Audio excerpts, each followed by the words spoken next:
not Barbara. Barbara's the mother. yeah. Anyway, she said, I remember, and I told her you was coming. That's the love of my life right there, buddy. Sonia was. And she's married to Brian Fain, I think.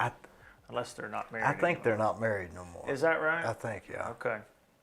Yeah. No, they may be. Well, he and I were we went to the Marine Corps together. Is that right? Yeah. Yeah.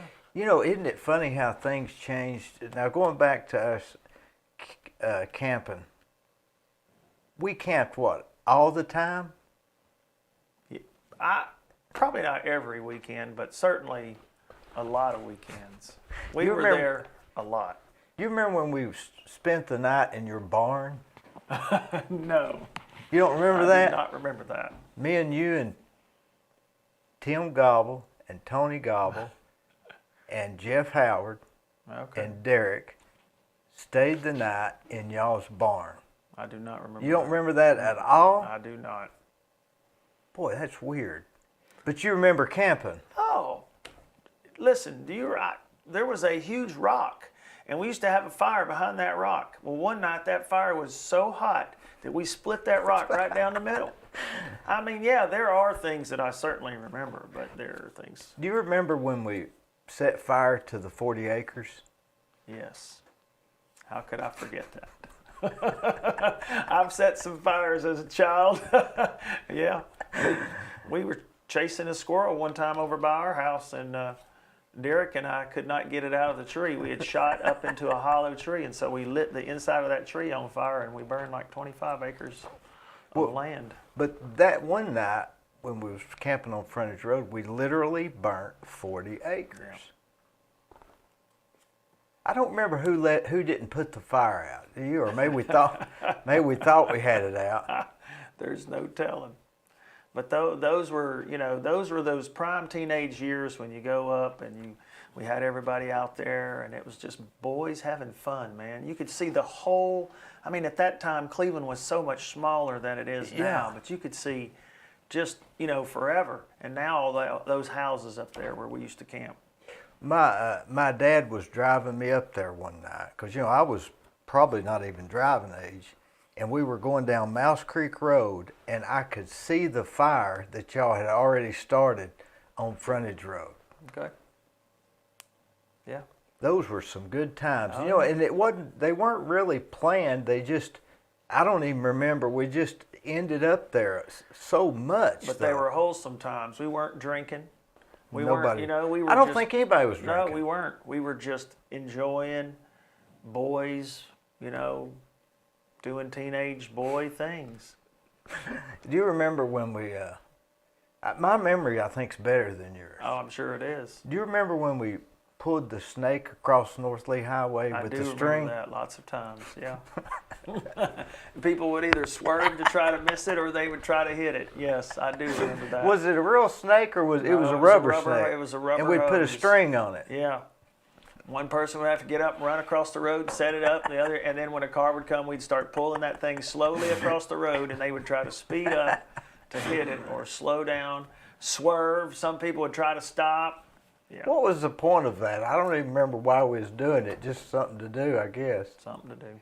Now, we used to hang around some Sheffys that lived on Sheffy Lane. Alan and his brother Charles. What happened to them? So Alan still lives in Etowah, and he works at Bird's Electric. He's been there a long time. And his brother Charlie lives in Atlanta. And then there's another one named Greg. He was a little bit older than Charlie and Alan. And he lives on that land. As a matter of fact, Alan sold that land to the East Cleveland Church of Christ. Oh, is that right? Yep. North Cleveland. North Cleveland Church of Christ. I didn't realize that, but I'm seeing the correlation now. Yep. Now you said your dad had the bypass. Is that right? He's had 4 stents put in the last less than 6 months. Yep. So he's healing from that. I remind him often that if we were in the 70s, he would still be in the hospital. But Nowadays, they'll put a stent in and let you go home the next day, but they're expecting that you're going to take the time to heal, and sometimes that happens, and sometimes it doesn't. But, Is he doing okay? he's doing okay. He needs to rest. Is he at home? Yep, he's at home. I just left there on my way down here. Was he on, he still live at the same place? Yeah, yeah. Moon Pelley, where did he get that name? Well, the way it's told to me is it had something to do with when maybe he was living in Calhoun or something before he's not, he is a naturalized citizen. He is Canadian. Canadian, yeah. And I don't know. I know he's had that name as long as... As long as I know. What is his real name? Derek Maxwell Pelley. Max Pelley, yeah. And of course, Derek, my brother's Derek Maxwell Pelley Jr. So What's Dad is Derek a senior. doing now? He was working at Bowaters, and of course Bowaters has shut down everything, and now he works for another company. I don't know the name of it. There, I guess. It's up there in Charleston Yeah. somewhere. I think quite a few people from Bowater went over there. Your dad was a great guy, or is a great guy. Yeah. Yeah, he's been a minister, song leader. Elder. Elder. He was doing a Bible study as the leader of a Bible study that Eastside was doing on Tuesdays. Now, I know he still goes. I don't know if he's still the Bible study conductor or not, but yeah. And my mom, she's still right there with him, and they've been married 60 years. I remember him my whole life. He played the spoons. She did. He did play the spoons. He probably still would if you ask him to. I never could figure out how they did that or why they did that, but he knew how to play them. It wasn't just, he knew how to play them, didn't he? Yeah, yeah. But it's good to see you. I hadn't seen you in how long? It's been a long time. I don't know how long. 10, 15 years? Maybe longer. You hadn't changed one bit. Oh, yes, I have. I was talking to my mom today. You remember I used to have wiry, big head of hair. I remember that. You remember when we went to Lipscomb for the A conference or for something. the conference? Remember that weekend? Yeah. Jeff died. Yes. Boy, that Jeff was- Howard, right? Jeff Howard, Yeah. yeah. Y'all were Yeah. good friends. We were good friends. I'll tell you what, man, there's only so much trouble teenage boys can get in, but when he was driving his car, it was an older car. It was like an old Buick something. I remember one time he and me and Derek were in his car, and we drove out onto somebody's farmland that apparently they didn't want anybody driving on. And he turned his car around like in a donut kind of thing, and they came after us, chasing us. And I'll bet we went, I don't know, 15, 20 miles trying to get away from these other farm boys for just turning around and blowing up dust in your driveway. And what would have been worse if they'd have caught up with Jeff? That would Because have he'd been have killed him. He was a big boy, wasn't he? He was a big guy. He did not play. He was a big boy. He was a great guy. I can't believe he's gone. I really hate that. Yeah, yeah. I saw him at Katie's Kitchen several years back because his wife ran it, I think. Right, yep. And I didn't speak to him, and I regret that to this day. Yeah. But I wasn't sure maybe if he would remember me. Do you ever get like that? You're not yeah. sure if people Yeah. will remember you. Yeah. Yeah, but you know what, Dee? There's something about being from Bradley County. Where I live now in Lexington, South Carolina, if I see a car on the road in Lexington from Bradley County and they pull over, I'm going to go talk to them. Sure. I want to know if they know who I know from Bradley County, right? Does that happen much? People from Bradley Yeah. County, and actually, I met a guy not too long ago from Bradley County who actually worked for the Cherokee Forest Service right over there by, you know where I'm talking about, on Ocoee Road over there. Yeah, just right down here. Yep, and now he's over there in South Carolina. But he said when he retires from the Forest Service, he's moving back to Bradley County because he liked the whitewater rafting up there on the Ocoee. So yeah, occasionally I was the furthest away that I've ever been was I saw a girl that I went to high school with in Charleston in Arizona. Golly, what are the odds? What are the odds of that? I think it just has to do with being friendly from a friendly place. That is really weird. Yeah. What were you doing in Arizona at the time that you saw her? I was traveling, so I was stationed in California. I was stationed in 29 Palms, California. And there, occasionally, I was a drill instructor at Parris Island, so we drove from 29 Palms, California to Beaufort, South Carolina. That was a long ride. And along the way, we took turns rotating drivers, and I just so happened we pulled into a service station, and there was a car from Bradley County, and the two guys that were with me they're not local yokels like, we're friendly people. And so I got out of the car, they're like, where you going? I'm like, that car's from Bradley County, Tennessee. And they're like, so? I said, I might know them. And I went over there, and it was a girl I went to high school with. What are the odds of that? I don't know, but from that day forward, one of those guys nicknamed me Opie. He said, you are just like Opie Taylor. How did you end up going to the military? I don't remember when you... I don't remember. You know, there's a period between when you're right out of high school and to where you're 26. It's just kind of a blur. Yep. You really don't know what happened or where people go. I guess everybody's kind of scrambling. Trying to find out what they're going to do next in life. Well, I never wanted to be in the military. I never had a desire to be in the Marines. I never had a desire to, when the recruiter would come into Charleston High School, I would go the other way. I had no desire to be in the military, right? I was going to grow up, live here, marry here, have my kids here, and be here for the rest of my life. But what happened was, in high school, I wasn't really sure what I was going to do. So I decided to go to welding school. So my senior year, I took up welding, and Athens has a technical school for welding. That's where Jeff Whaley went, right? That's where Jeff Whaley went, but I was going there with Brian Fain. Brian Fain and I had known each other, of course, from Central. He would come with his mom from time to time, so we were friends. And so we were up at, I had graduated from high school. I worked a summer at Bowaters, and the only reason that Bowaters let me work that summer was they knew I was going to do an internship in welding. And I had a chance to go back to Bowater and work after welding school, right? So here I am, I'm in the booth, I'm at welding school in Athens, and it's hotter than, it's hot, right? You're wearing leathers, and you get slag all over you. And so Brian came out of his booth one day and he says, man, I'm not doing this anymore. I was like, well, what are you going to do? He's like, I'm going to go talk to the Marine recruiter. I was like, Marines, man, that's kind of extreme, isn't it? And he goes, yeah, but he goes, I'm going to go talk to him. Why don't you go with me? And that night I came home, and when I walked in the door at my mom and dad's house, I said, you're never going to believe what I did today.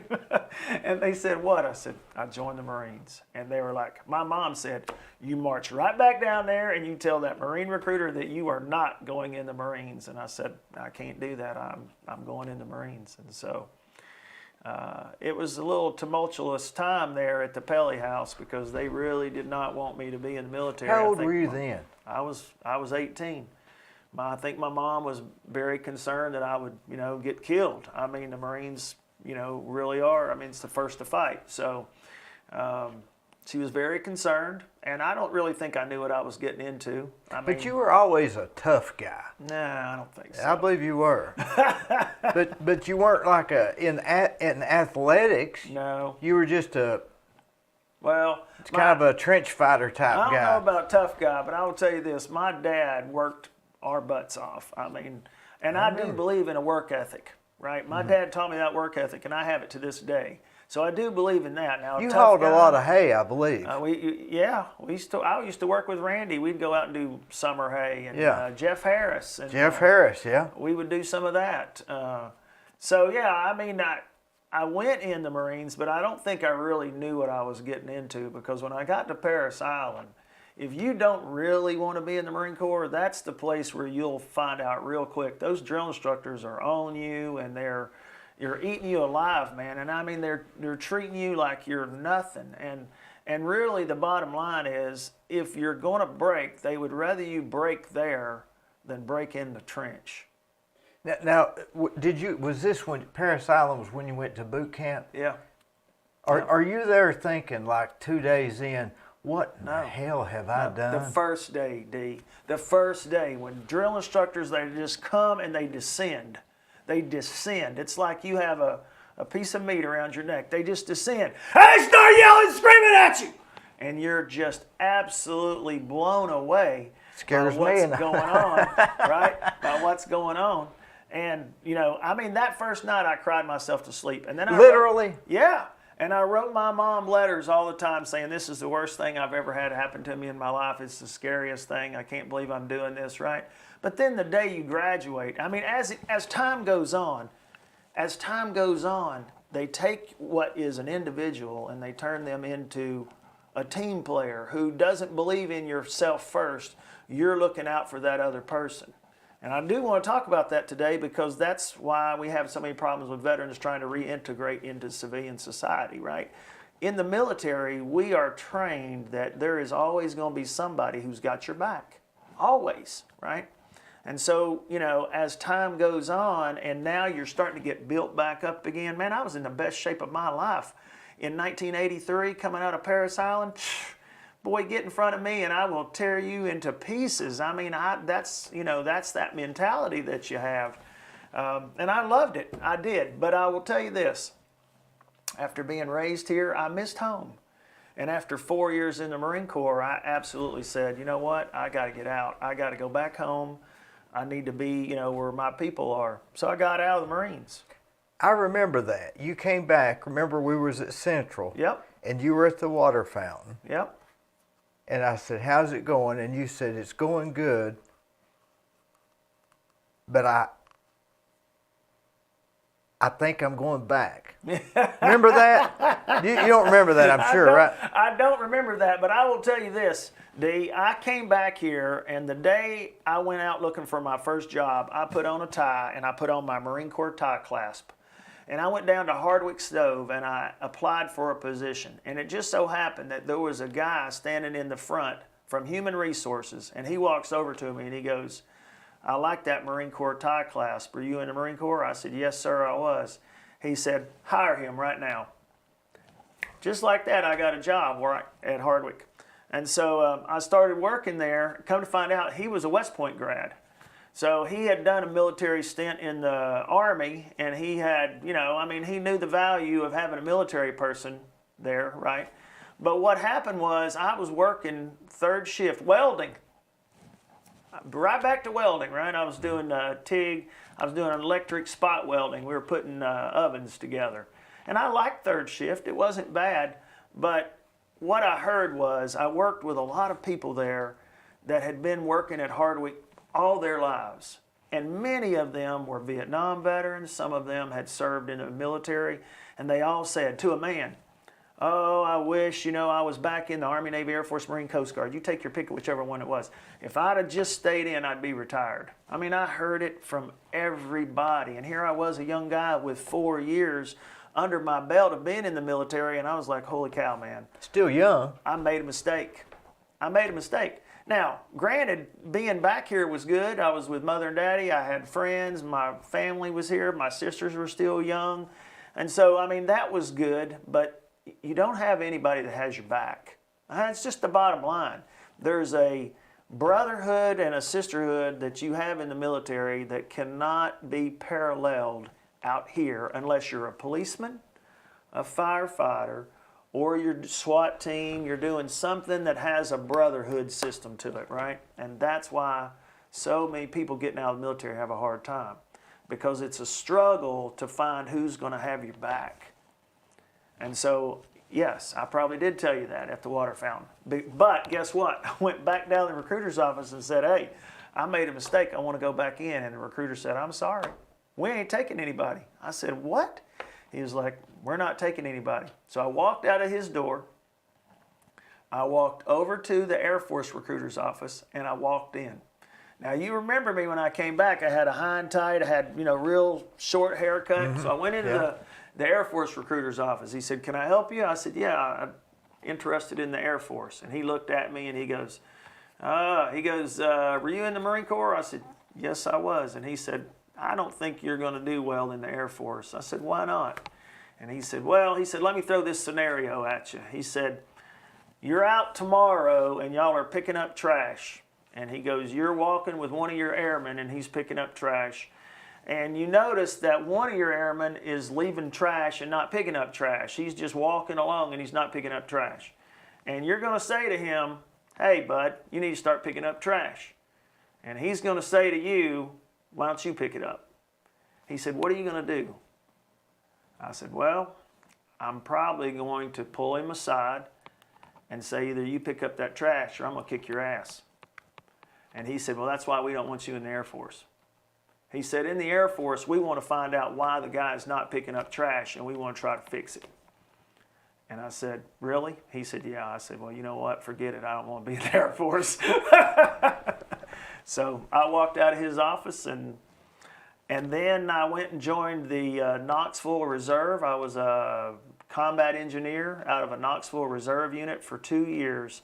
And I was waiting, man, just waiting. In 1989, I got a call from the local recruiter. He said, I'm taking 50. I'm taking 50. And he said, you're number 1 on the list. Do you want to go? Well, I had at that time applied for a job at Y-12 in Knoxville working at the Oak Ridge nuclear plant. And those guys make real good money. And I was probably 6 months into an 8-month vetting process where you do background checks. I mean, they go back to your grandparents. And the recruiter said, what do you want to do? Do you want to go or not? I said, can you give me 24 hours? He said, I'm going to give you 24 hours, but in 24 hours, I'm giving your slot to somebody else.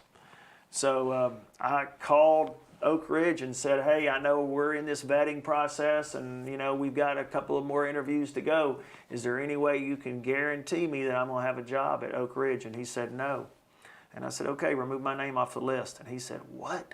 I said, remove my name off the list. He was like, we've spent thousands of dollars on this. I said, I don't care. If you can either guarantee me a job, you can leave my name on that list. But if you can't guarantee me a job, I'm going back in the Marine Corps. And he said, I can't guarantee you a job. I said, okay, take my name off the list. And I went back in the Marines, 1989. And hadn't looked, were you tickled to death? I never looked back. Well, I wasn't tickled to death because when I got out of the Marines after 4 years, I really realized some things, right? Brian Fain went in, and he went in a Motor T. So he was a driver in Motor T. He learned how to drive some big vehicles and stuff like that. I went in the infantry. I could, you know, shoot, and I could scoot, and I could do all of those things. I mean, I could set up an ambush or, you know, a perimeter or whatever. But when you come back out here, those job skills, what are you going to do? Right? Yeah, you can't get a job fighting. Well, unless you go to the police department, yeah. Right? So, you know, so I said, you know, if I go back in, I told the recruiter, I said, if I go back in, I want to do something different. And when he came to me and said, I have a slot for you and you got 24 hours, I said, what's the job? He said, the same one you were in before. That was a rough 24 hours thinking, wasn't it? Yeah, absolutely. Because my parents didn't want me to go. They were begging me to stay. At that time, I was married and I had a little girl. My wife didn't want me to go. I mean, it was really a tough, but the ultimate decision was I really only had to think about all those guys at Hardwick Stove that say to me, man, I wish I'd have been. Yeah, I mean, that military retirement to this day, Dee, as we go down and we look back over that time in the military, man, it has saved my bacon 15 times over. I mean, that military retirement has given me a master's degree in college. I mean, a bachelor's degree. I had a son who was special needs. It paid for all of his medical care. I wouldn't have had any of those things if I get up every morning and take a picture of the sunrise. No, exactly, man. I've got a lot to be thankful for. I've got a lot to be thankful for. And those next years, I tell you what, Dee, the very next thing I did, of course, I went back in #89, right? I checked into my unit in Camp Pendleton, California. And the next day, we went on a 25-mile hike carrying 135 pounds of stuff. And I hadn't done anything Marine Corps related in 2 years, man. That hump is what we call it. It's not a hike, it's a hump. It kicked my butt, man. I mean, I was like, why did I do this? I'm thinking the whole time, why did I do this? Why did I do this? And then we got back from that, and we deployed to Okinawa for 6 months. So I went to Okinawa, did 6 months in Okinawa. That was a great tour. I went to Korea. I did Team Spirit 1989 in Korea. We went to the Philippines. I got to see some places I would have never gotten to see if I hadn't gone back. But that was a real good tour. Came back from that and had only been home for a short amount of time when we got a call to go to the base theater. We went to the base theater, and everybody's trying to figure out what's going on, right? I mean, the base theater was the only place on base you could put 2,000 Marines. Here's 2,000 Marines in there, and do you know who General Mattis is? Yeah. James Mattis. Mad Dog Mattis. Mad Dog Mattis was my regimental commander when I was a young sergeant. Did you know in him the Marine personally? Corps. I have met him personally. We have shook hands and talked before, right? But he was our regimental commander. So he came out on the stage. We're all sitting in the theater. Now, we had only been back from Okinawa less than 4 months. He said, "Gentlemen, pack your bags. We are leaving in 48 hours. We're going to Kuwait." We're like, where the heck is Kuwait? And what is Now, a why are Kuwait? we going there? And it was because Saddam Hussein invaded Kuwait in 1990. And sure enough, man, within 48 hours, I'm talking about you go home. Now listen, we're not talking about you're going on a deployment to Okinawa. This is where it really gets real, right? We're not talking about you're going on a deployment to Okinawa where you're going to go out and you're going to do some liberty and some stuff like that. We're talking about you're going to war, right? War. What happens in war? People die. You're right? going to shoot somebody. So here I am. I'm not even a sergeant at that time. I'm still a corporal, right? I'm down at base legal filling out a power of attorney and a will, my last will and testament. Golly. You're doing all of that stuff. It becomes right? real. You're telling your wife when you go home that night, "Honey, you're not going to believe this. I'm going to Kuwait." She's like, "Where's Kuwait?" And then you say, "Look, I had to do a power of attorney and a will today, you know." And then you have to lay out all the things. If anything happens to me, you need to do this, this, this, and this. And I'm talking about like big knot in your throat kind of thing, right? You're crying. Your kids are like, "Daddy, where are you going?" They're clinging to your leg, right? 48 hours later, Dee, we were in Orange County, California. We had M16s. We had all the ammo we could carry. We had packs. We had done our wills, power of attorneys, blood types. Everything was done. And we got on a transport plane and flew to Saudi Arabia. And I was over there for 9 months. And you're not even mad at the guy. You don't even know what he's done. No, but I'll tell you what, buddy. He was a bad, bad person. He was a bad person. Not only was he a bad person, he invaded that small country, and we see some of the things like that going on right now in Ukraine, right? Mm-hmm. He invaded that country with the sole purpose of taking their oil. That's what he wanted. He wanted their oil. So when he invaded Kuwait and he expelled all those people and he kicked them out of there, he just indiscriminately, him and his children went in there and just killed whoever they wanted to kill. I mean, there was no rhyme or reason. It was just indiscriminate. If you're in my way, you're walking down the street, "I don't like the way that guy looks." Bang, you're dead. That went on all the time, right? And so here we are in Kuwait, and when we very first went over there, we had all of these multinational peacekeeping force. Now, it took a lot of time to start to build that coalition, but the initial coalition was not there for anything other than to stop Saddam Hussein from invading Saudi Arabia, which we had a partnership with, right? And we had a lot of people over there. So what we did was we set up a blocking force. So we defended Saudi Arabia that's what Desert Shield was. The shield was defending Saudi Arabia. The storm was when we pushed Saddam Hussein out of Kuwait back into Iraq. So, but it was the beginning. 1990 was the beginning of everything that has occurred since then in the Middle East, plus 9/11, plus all of those things that have gone along with it. So that one singular action in 1990 really embroiled us in the Middle East, and we've never fully gotten out of it. So prior to that, it was just kind of like they're over there. Yep. But that started this whole thing. And I think it had probably been, let's not forget, there was a failed attempt on the World Trade Center earlier. Remember, the first bomb they detonated was in the basement. And unfortunately, it didn't do the damage that they needed to do. That was I don't even know what year that was. But it was prior to the follow-ons to that. That was pretty significant. Now coming back from that, when that was over, at the end of that 9 months, we were very seasoned. I mean, we had seen some things, we had experienced some things.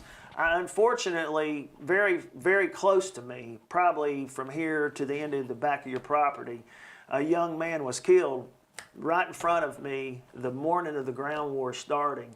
And how long had you been there then? I had been there, let's see, so we were there a total of 9 months. We got there in August. So the ground war started in February. So September, October, November, December. 6 months.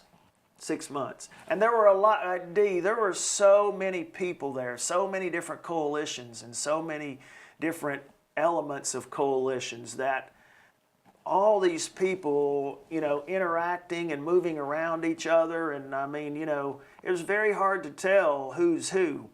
And those were some of the things that led to friendly fire incidents, okay? And, so we did experience some of that as well. And, I tell people even to this day, if you're in a war zone and you need to take a piss in the middle of the night, you better piss in your hole, because you're not going to get out and go do it, because there's a lot of trigger-happy people that are out there. Who goes there, yeah. People will shoot first and ask questions later. Let me tell you about Capstar Bank. They're located in Nashville, Hendersonville, Gallatin, Athens, Madisonville, Sweetwater, Etowah, and in Cleveland at 950 25th Street and 3855 North Ocoee Street. I've used them. I like them. Give them a try. They're no problem.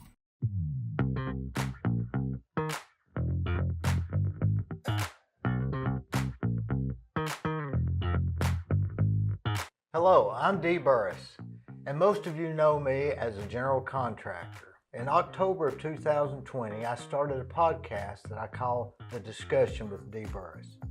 Each week, I have conversations with interesting, informative, and fascinating people from Cleveland and Bradley County and the surrounding areas. You can watch the discussion at dburris.com on YouTube and Facebook, where we would ask you to please subscribe. It's free for updates and notifications of new shows. It's no problem.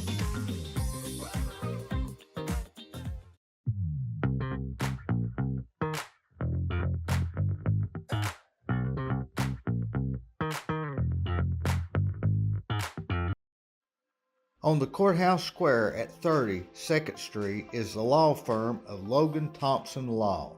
Since 1965, they have served the legal needs for the good citizens of Cleveland, Bradley County.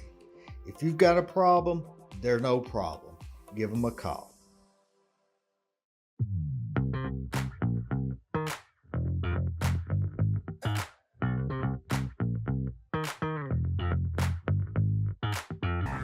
If you want residential or commercial plumbing, give Rick's Plumbing a call. Call Jason or Josh. They'll do you a good job. I use them. I've used them for years. They're no problem. Come on, woo!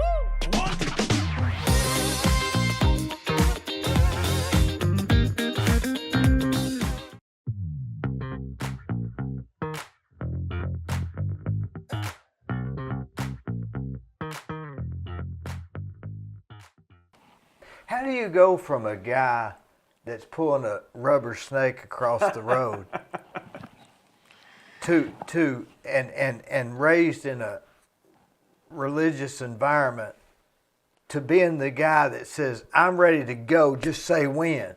Does the military change that, or was it in you anyway? No, I you know what? I think the military does change that. Do you remember when I yelled at you a few minutes ago? Yeah. Okay, so How could I forget? Fast forward. After Desert Storm, I went back to Paris Island and became a drill instructor. But now, let's go back. When you're sitting there, that first in this, what they call it, basic training. Yeah. I'm often amazed at how the mind. Is it your opinion that the mind can overcome the body, or does the body over? Is there what's your? I mean, you're out there running 10 miles, 15 miles, and you can't go any more. You can. You can. I'm here to tell you the mind controls the body. Okay, I went further and pushed harder at Parris Island as a recruit. There were things that I thought I would never be able to do that I was able to do, right? But when does it kick in? Do you feel it? Is it the second wind, as these athletes say, or? You know, I definitely think there is some second wind to it, but I also think there is this, you absolutely can't let them down. But what about your legs when they get to hurting and you can't breathe anymore? What about it? You just got to keep going. But your legs are hurting and you can't breathe anymore. You just keep going? You keep going. Do you go harder or you just keep going? Well, I think for some people they go harder. As we're talking right now, I'm thinking back to Vietnam, to a particular situation. There was a Marine, a lieutenant named Bobo. Now, I know you're familiar with Medal of Honor. Mm-hmm. The highest medal for valor that you can receive, right? Well, a lot of those given out during Vietnam were posthumously. Most of those guys did not make it back, right? Lieutenant Bobo was one of those guys, but he defended his position. He lost his leg to an RPG, and you know what he did? He stuck his bleeding stump into the ground and continued to defend that position and call in artillery and stave off attack after attack after attack until he succumbed to his wounds. Where do you get that? Where do you get that? Where do you get that your self-preservation is now second to taking care of someone else? I'll tell you where you get that. You get that in the fighting spirit of something greater than yourself, right? We often, as military members, use greater love hath no man than to lay down his life for his brother, right? Kyle Carpenter, another Marine who I personally know, who's from South Carolina, jumped on a grenade in Iraq to save his roommate. Jumped on a grenade, a live grenade. We have 3 or 4 Marines who are posthumously awarded the Medal of Honor in these most recent conflicts for diving on top of a live grenade and taking the full brunt of force with their body to save other Marines. Do they put that in your head, or is that in human nature? That is not in human nature. That is not in human nature. I think because out here we don't do that. I started to say most. We throw up the finger if they run in front of us at the red light. Well, I'll tell you what, Dee. I have told my wife, and I'm certainly not bragging about me because I am a coward just like the next guy. But I will tell you this: if there's a Walmart shooting, okay, I'm going to find the shooter and stop him. I am not going to run. Is that what the military gave you? I think so. I think so. I think that what we have is a desire to take care of others and take care of ourselves last. Officers in the military, enlisted people in the military, as you go higher in rank, right? Even in Desert Storm, right? We got hot chow once a month. Once a month. The rest of the time we were eating MREs, and you can only eat so many MREs, meal ready to eat. You ever had one? Oh yeah. All right. After about a week of MREs, you're going to have one a day if you have that because you're just so sick of it. You don't even want it. You don't even want it, right? Well, we would get a hot meal once a month. When we get that hot meal, they're only going to bring out enough chow for how many people you have said you have at your position. If you've said you have 30, they're going to bring out enough chow for 30, but you're going to have to ration it out, right? Senior enlisted Marines don't eat first. They eat last. Why? Because we got to take care of our Marines first. Everybody else has got to eat before I eat. I'm like that to this day. Everybody else has got to eat before I eat because I want to take care of my Marines. That's the loyalty factor, okay? It's just like General Mattis, all right? In Iraq, I wasn't there, but I've seen the speech when he went up on the hill and he said, we're going to go in there and we're going to kill these sons of a, right? And we're going to do what we've got to do, and then we're going back home to our families, right? Well, those Marines that are standing all around General Mattis, they're not thinking about, yeah, let's go kill him. They're thinking about, I got to take care of the guy on my left, and I got to take care of the guy on my right. That's what they're thinking about. They're not thinking about necessarily the mission. The mission is going to happen. The mission is going to happen, right? So they teach, they put in these people the ability the need to follow the directions. And while they're following the directions, to take care of each other and their loved ones. That's it. That's it. And following directions might get you killed, but guess what? You got to do it. That's second nature. That's right. That's why if a shooter was in Walmart, you're jumping on him, not because you're trying to kill the shooter. Self-preservation and preservation of the others around me. And I don't think there's very many people that are military-minded who don't have that mindset. I don't know. I mean, it's been 15 years. I've been out of the Marines 15 years. But I'm here to tell you this. I know that when I go to Disney in Florida and there's a guy across the way from me and he's wearing a Ranger hat or Airborne or Air Force or whatever it is, if something goes down, it's me and him, buddy. We're going to do whatever we need to do. And you know he's there. I know he's there. Yeah. Isn't that weird? Well, it used to be weird, but it's not weird now, Dee. I was telling you about that master's degree. I have a master's degree in clinical mental health counseling. And I'm here to tell you that the mind, right? The mind, what we do as Marines. Now, I can't speak for any other branch, okay? But what we do as Marines, we make Marines. We make guys and girls who are not going to think about themselves first. They're going to think about the guy to the left and the girl to the right. They're going to do what needs to be done. And that doesn't start in the body. That starts in the mind, right? That self-preservation is a far distant second to taking care of the guy to my left and to my right. And it starts in the mind. And I've never believed that more than I do now because I see people every day with anxiety and depression, and I work with people who have anxiety and depression. And there's only two ways to heal anxiety: medicine and coping skills. Okay? Medicine will only go so far, but coping skills are you grounding yourself and giving yourself gratitude, giving yourself the desire to move forward, right? Because it's hard. It's hard, right? This pandemic for the last 2 years, man, mental health is through the roof. Through the roof. I'll never not have a job, right? But what are we trying to do here? We're trying to help people help themselves. As a counselor, I can't help you unless you're ready to help you. You come to me and you're in my office, right? My goal is to help you help yourself so I don't have to see you again. My goal is not to have you for the next 6 years as my client. I want you to go out there and do what you need to do to get well. I need you to go out there and learn the skills that you need to learn so that you can be the best that you can be. But now fill this gap between when you got out of the military and you became a counselor. Man, that gap. Well, let me just say this. Let me go back. I want to go back and tell you about me becoming a drill instructor at Paris. Yeah, that's right. Yeah. Okay. After Desert Storm, I came back and I said, I want to become a drill instructor. And my mother immediately said, do you remember all those letters you wrote me when you were in boot camp and how bad you hated those drill instructors? I said, yes. She's like, please don't become a drill instructor.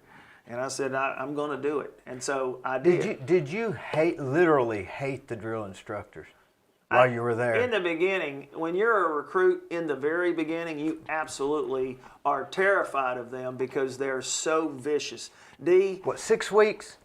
Oh no, it's 12 weeks. And there's not 12 weeks with TV and you get some liberty and you get a phone call. No, at Paris Island, it's 12 weeks and you have nothing from the time you get there to the time you leave.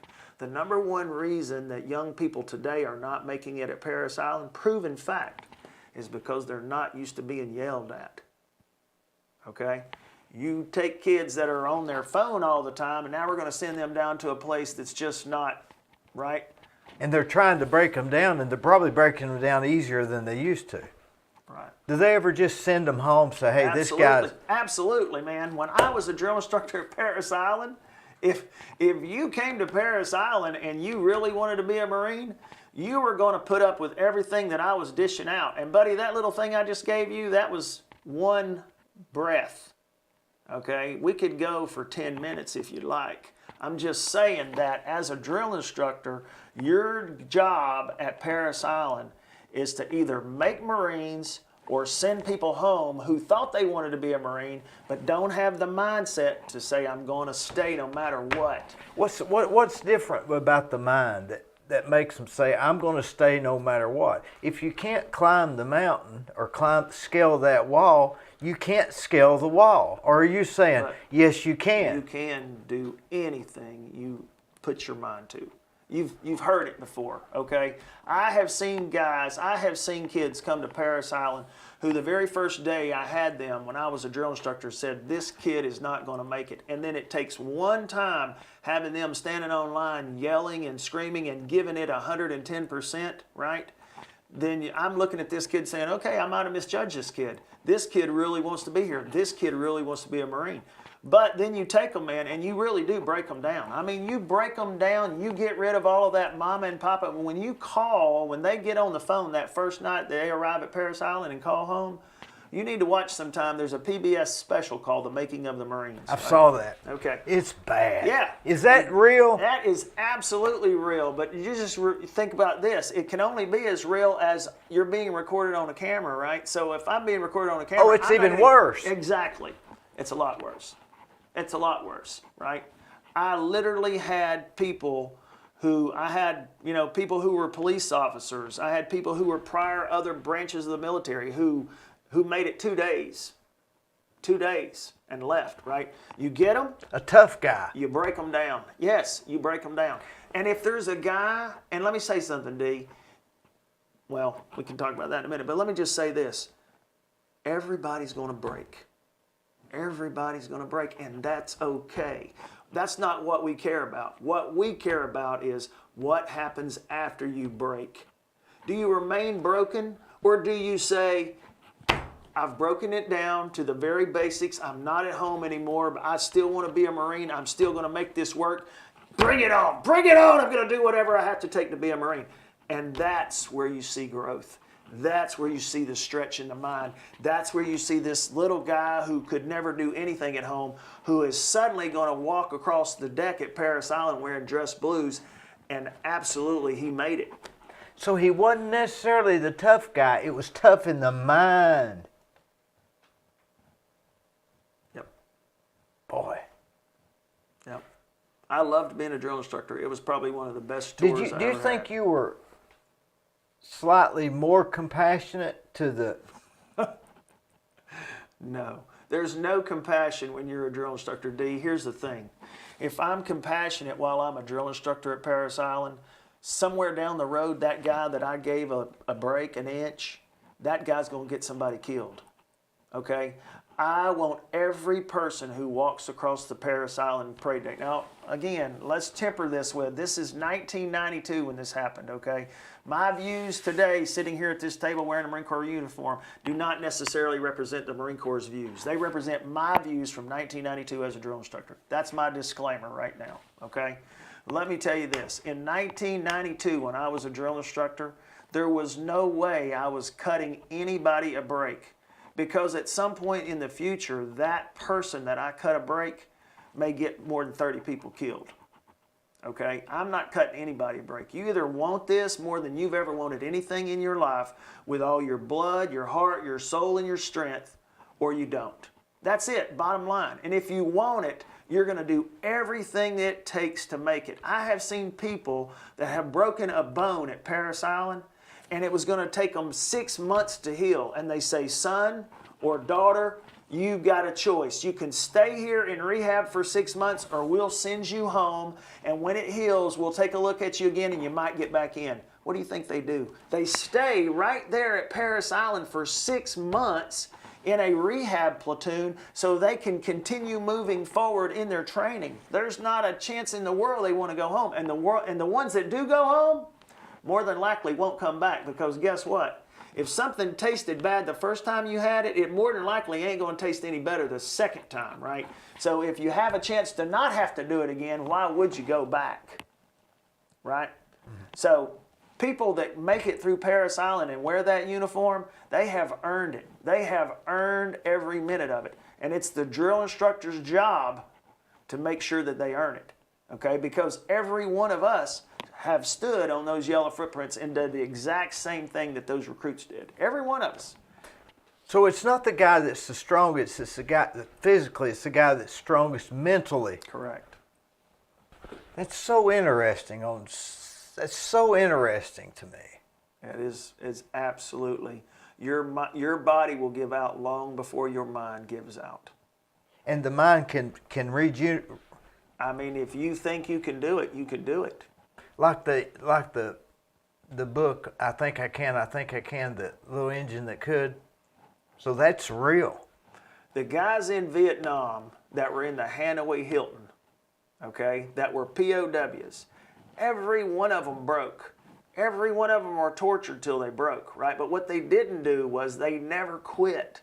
They never quit. They created a code. They had a tapping system. They had everything it took to have a hierarchy, a chain of command. They would check on each other. They broke, but they didn't quit. That's so the they difference. Failed, but they didn't quit. There's a difference. That's exactly right. That's exactly right. And today we're teaching that. I just came from a course in January. I was in Virginia at a place called Boulder Crest. Boulder Crest has a program. We have 10 sites around the United States. We send veterans to these sites who are not doing well, who are not gaining insight and reassimilating into society. How many veterans do we have a day committing suicide? Between 22 and 26 a day. Do you think it's because they need a mountain to climb and there's not a mountain to climb? Yes. They don't have a real emergency? When I send you to Iraq or Afghanistan, you have a purpose and a mission. And you're going to do everything that you can to complete the purpose and the mission. But there's more to it than that, okay? There's dopamine, there's things that are released in the mind when you are in those types of actions, and it's pleasurable, okay? It's just like an addict. Okay, an addict is not more than likely doing cocaine because cocaine is good. An addict is doing cocaine because there's something released in the mind that gives them that euphoria. Okay, I have seen it time and time again. I saw it when we came back from Desert Storm. We had guys who could not get rid of that desire for more. They wanted more. So what do if you can't get more and you're back here stateside? You buy a fast motorcycle or a fast car. Never fails. Or you do something, you find a way to get into that action every day so you can continue to have that same high. And unfortunately, on a motorcycle, most people die. Similar to Rambo. I know that movie was fictitious, absolutely. But he came in on a motorcycle. He was needing the dopamine, that high. You need something you can't get here. That's why reassimilation is so hard, okay? Now, I can't speak for every veteran, okay? And we have a lot of different veterans and we have a lot of different problems, but we do have, and we are starting to learn that there are ways to help people reassimilate into civilian society. And that's where something called post-traumatic growth comes into play, PTG, okay? So I went to a program this year at Boulder Crest in Virginia. We do not have one in Tennessee. If I had it my way, we'd have one in every state in the United States. But Boulder Crest is a program that was created by a guy named Kim Flake. He was an explosive ordnance guy in the Navy. And when he got back, he would have people come to his farm. He had this cabin and places that people could come and rejuvenate, right? Well, what he had these guys that were broken, like they might have lost a leg or lost an arm or something like that. But that weren't the ones that were broken. The ones that were broken here, right? And so he had this program where he would have these people come up to his farm. Well, over and over and over again, he would talk to wives of men who had PTSD. And PTSD, my friend, is something far different, right? PTSD is post-traumatic stress disorder. Now, it doesn't matter if you're a veteran or not. There's plenty of people right here in Bradley County that have PTSD. A child can have PTSD from seeing his mother killed in a car accident. A man or a woman can have PTSD from seeing their husband or wife die traumatically. Trauma is trauma, and it's terrible. You could be 18 years old and you have a girlfriend or a 25-year-old guy that finds out his wife's cheating on him and it just blows his mind. I guess that could be it too, right? I think Does it have to be something? See, to them it could be traumatic. The trauma has got to be something that absolutely alters the way that you think and you act. Okay? So finding out your wife is cheating on you is one thing. Finding out your wife is cheating on you and going and shooting her dead, okay, and her kids see it, there's some trauma. You know what I'm saying? The others just... The trauma is the trauma. Now, I'm not saying that the guy who does that action hasn't at some point in the past suffered from trauma, but what I am saying is that PTSD is a debilitating condition that most people who have it have to learn a way to move through it. All right, now let's say that. And let me say this: I'm not a doctor. So, yeah. Okay. Yeah, and I'm not. That's obvious, isn't it? But let's say that I guess this PTSD or anxiety and stress after being in war and battle and stuff, I guess that happened 200 years ago, right? This is nothing new. They just gave it a name later on. Correct. So, how do you solve people from this? You don't solve them. What you do is you teach them a way to move forward. It's just like anxiety and depression, right? That's where post-traumatic growth comes from. I was telling you, this Ken Flake had all these people coming to his farm, right? And he would talk to these wives of these service members, and they were all crying and upset because their husbands have PTSD, right? So Ken Flake said, we got to fix this. Can we fix PTSD? And so he went all around the United States looking, talking to doctors and scientists about what they could do. Well, at the University of North Carolina, he met a guy there. I think the guy's name is Tedeschi. But he taught him something called PTG, post-traumatic growth, right? Post-traumatic growth is an alternative to PTSD. So what post-traumatic growth does, it teaches you a way to struggle well. So let me just throw this at you, okay? If we were to walk into the Cleveland Mall today, and everyone who has problems in their lives had a little bubble over their head and it said what the problem was, there's probably not anybody in the mall that doesn't have something going on. We all struggle. We all struggle, D, right? Mm-hmm. But do you struggle badly or do you struggle well?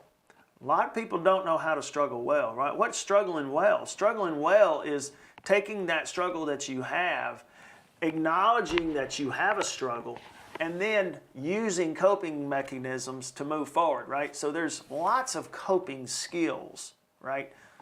Think about taking a walk in the park, right? Now, if I'm sitting here with PTSD and my mind's messed up and I don't even know I've got PTSD, I just get... You're just not going to be around people. You're just going to I'm just going to be in my house and you come up to me and say, take a walk, and I'm saying, are you crazy? A walk's not going to solve my problems. Right. I need real answers here.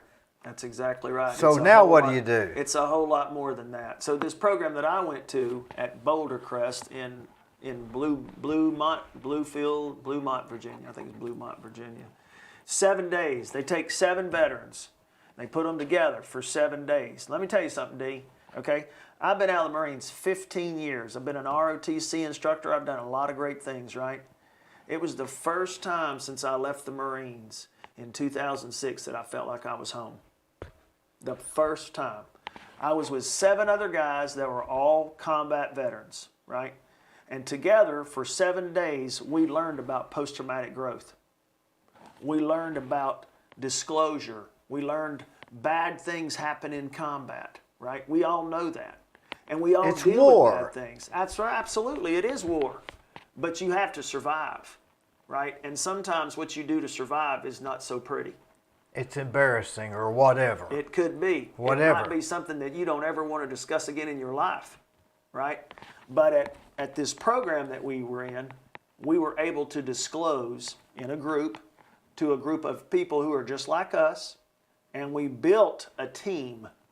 And in 7 days, we built a team of 7 guys who have all gone through like and similar combat experiences, right? And we learned how to grow. We learned how to struggle well instead of struggling badly. See, for 15 years out there by myself, I was doing okay. But let me tell you this, buddy. My wife knows from experience, if we're going to a restaurant, the very first thing she asks me when we walk in the door is, where do you want to sit? Because she knows where I want to sit. Where do I want to sit? I want to sit with my back to the wall and my face to the door. I want to see every person that comes in that door, because guess what? I'm already looking at you when you walk in the door. Do you have a bulge in the back of your shirt? Are you carrying a gun? Are you looking around the room? Are you seeing where the cash register is? Are you going to rob the place? Looking at the facial expressions. I want to know everything about that person, right? And my wife would walk into some restaurants with me and say, okay, might want to stay here. It's pretty crowded in here, right? Okay, that's hypervigilance. Okay, that is a part of PTSD. But hypervigilance is something that many, many military people have because of the experiences that they've had in a combat war zone. It's just like when we lost those Marines recently in Afghanistan at the gate when the guy came up and blew himself up, right? All those guys that were there that experienced that, okay, I guarantee you none of them want to be in a crowded mall today. None of them want to be anywhere where there's a crowd where they can't discern who's here and there and there and there, right? We're creating these environments for our people that unfortunately we're going to have to help them learn from. Because guess what? Just like going to Paris Island, how long did I tell you it was? 12 weeks. How long do you think we help people reassimilate into civilian society? None, maybe. 2 days. 2 days. We don't talk about reassimilation. We don't talk about stress and trauma. We don't send you through a mental health interview. We don't do any of those things. You're getting out of the Marines. Congratulations, you've done a great job. Shake my hand, here's your medals, go on about your merry way. And we let guys and girls come back out here and they have no way how to reassimilate into civilian society because we don't belong to this society. We belong to a society where somebody has your back. In a sense, we're sending them out to war then. Does that make sense? Because here you got help, there you don't.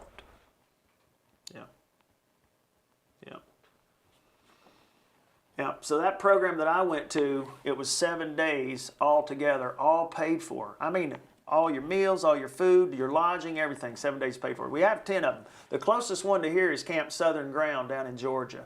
The Zach Brown Band runs Camp Southern Ground. They have summer camps there, but they also have, it's called Boulder Crest, it's called Warrior Path, okay? Mm-hmm. Progressive, alternative, training and healing for heroes. That's what PATH stands for. And that's this program, this PTG program that I'm talking about, right? So after you do your 7 days, then you have an additional 6 months of watching a 2 to 3 minute video every day and reconnecting with your Warrior Path teammates once every 2 weeks by Zoom video, right? So you could almost say it's more of a soft landing than just a, you're here. Yeah. But the problem with what we're doing here with this program that I'm telling you about is we can only do 7 veterans at any one site. So imagine the amount of people that we're putting out of the military all the time, right? And imagine how many people that we're putting out of the military never say they have a problem or never even admit that they have PTSD, right? Mm-hmm. They're just going into their home and they're not coming out. They're self-medicating on alcohol. They're self-medicating on drugs. They're not getting the help they need mentally, right? And that is going to be their survival. And that, my friend, is where I talk about to you that our mind is so much stronger if we train, if we help you to understand that yes, you did go through something traumatic. Yes, you have dealt with these situations. No, I can't give you that high that you were getting over there in Afghanistan where the dopamine is released and you get all of this pleasure, right? But what I can do is help you learn some coping skills and struggle well, right? Not stop the struggle. Absolutely. We're not going to stop struggling. We're all going to struggle. Some people struggle with money. Some people struggle with addiction. Some people struggle with... Struggle is struggle, man. And you know what we say now? Struggle well. Struggle well. Lean into it and struggle well because it's going to happen. And you know what happens to me, right? Last week it happened to me. Something happened at my house that was not something I planned, right? And it made me upset, right? That's struggle. But what are you going to do with that? Right? Are you going to take it and be upset and pissed off at the world and not go out and talk to your neighbors for the day, right? Or are you going to say, this happened, I've got to move forward with it. I've got to find a way to ground and do some coping skills and keep going. That's what I'm going to do, right? Because that's what someone has helped me to learn. When I went to that Boulder Crest program in January, I didn't think I needed to go. Because my other pastime that I didn't tell you about is I'm an equine therapist. I do horse therapy with veterans and first responders, right? I work with horses. Equine therapy. Yeah.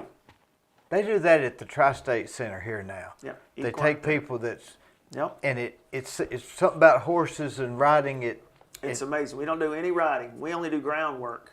Just like pet the horse? Well, it's more than that. It's more than pet the horse. If you were to come to me, if you were a client of mine and you're a veteran and you're struggling with anxiety and depression and you come into me, I'll say, Dee, how are you doing today? Yeah, I'm okay. What would you like to work on today? Well, I'm a little anxious. I've got some events coming up. Okay, well, tell us a little bit about the events. Once we learn what the events are that you have coming up, we take you and the horse that you pick and we put you in the arena and we give you all of these tools and toys. It could be balls, it could be cones, it could be noodles from the pool. And we have you recreate what you have going on in your life, and then you and your horse navigate that course. But it works. Oh, it works. It's the most amazing thing in the world. But so where I work in South Carolina, I'm an equine therapist at a program that has a warrior path.